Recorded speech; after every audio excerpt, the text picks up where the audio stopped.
It's really neat to see how what we do has an effect on the kids that we do this for. And it's always rewarding for me to see that in these kids.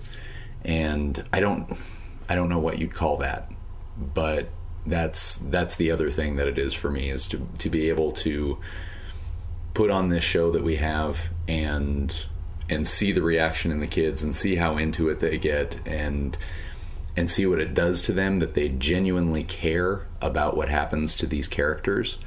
It's amazing. It's one of the most rewarding theater experiences that I've ever had, to be able to have that kind of effect and be able to interact with the kids and see that. It's amazing. It's unlike anything that I've ever done before. And now that I've been doing it, I don't want to stop doing that. Stuff looked pretty good at the beginning, and we were like, oh, that looks great. Oh, that's awesome. And then it kept getting better. We kept learning more, and Mike kept learning more with the effects and our film editing and everything. So now we can shoot stuff that's like, okay, that looks really good. You can see the progression from, the trial of Craven Bloodthorn until you get to the movies from Endgame. And look at the difference between those and the quality and how they feel. You can see us getting better as a group. Look at what we did before and see the evolution and where we're at now with what we can do and how much faster we do it now, just because we know we've done it before. So I will be here for the rest of the day talking about everybody and what they do to contribute to the show, because this is all a labor of love, and this show would not exist without all these different people, this rich tapestry of people bringing all their different talents, their time, their dedication. It's truly tremendous when you sit back and you look at what all these different people contribute, how much that people sacrifice to make sure that this show exists. I foresee our children growing up, finding out about these stories, hearing the stories, maybe even living the stories. Who knows? Who knows what's going to happen with Avistrum in the future? With Avistrum is with the amount of sacrifice and everything that comes into the show, where it is something that is very dear to me. A lot of people give me credit that it was my brainchild, but the fact of the matter is, without all of the people that have come together to make it happen, it would be nothing more than an idea stuck in some obscure place in a notebook. It's not the idea that made it happen. It's all of the people that have come together to make this extraordinary thing happen. And my hope for Avistrum, aside from the dream that we can all start doing this and be paid the amount of money that everybody deserves for all their time and effort, is that we inspire somebody else to create something even greater later on in their lives.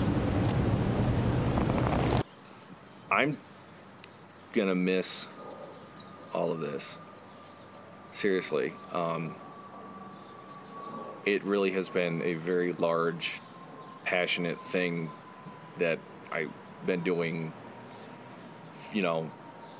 being there from the beginning and then going into the live action stuff and watching it grow and watching it grow big and into this entire world and then turn into film and then, watching all the people come on board and, become,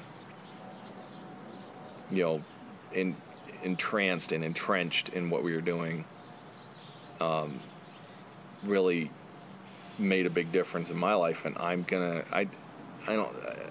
know I can continue to participate from a distance, but it's going to be really difficult to do so because that participation really was based on having everybody else around you.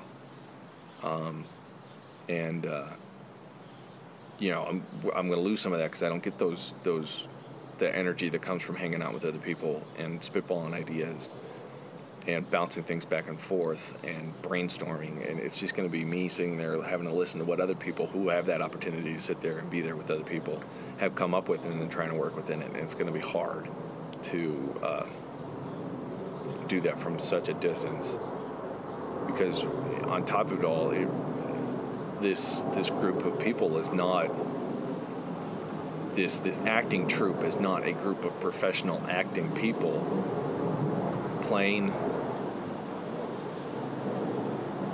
See, it's that sort of crap that I'm going to miss.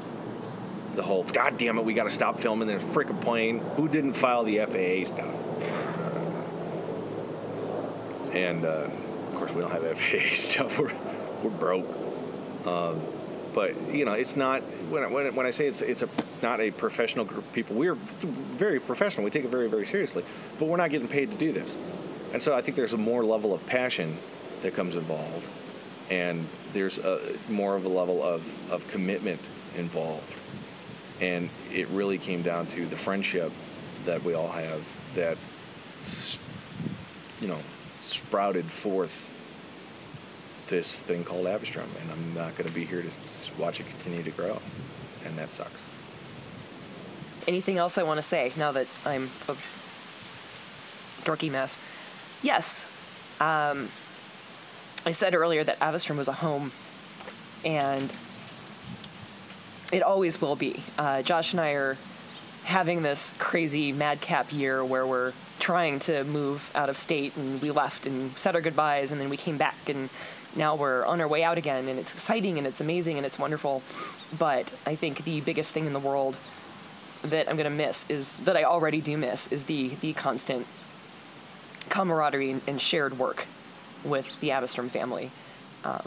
But that being said, because of the nature of it, I'm delighted that no matter where we are, we can still be a part and still live in that world with those people.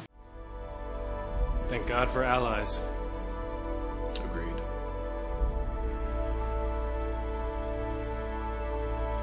Will you surrender your wand, sir? I'd rather give it to someone I trust.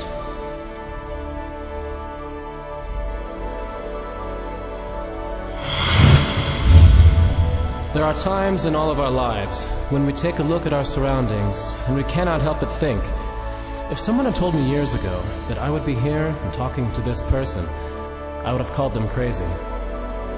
It is no secret that Craven and I have never been friends. As students, we were the fiercest of rivals. That hatred only grew as we aged. I would have called you crazy. But these moments should make us realize that all is never lost. We always have hope. There is always hope.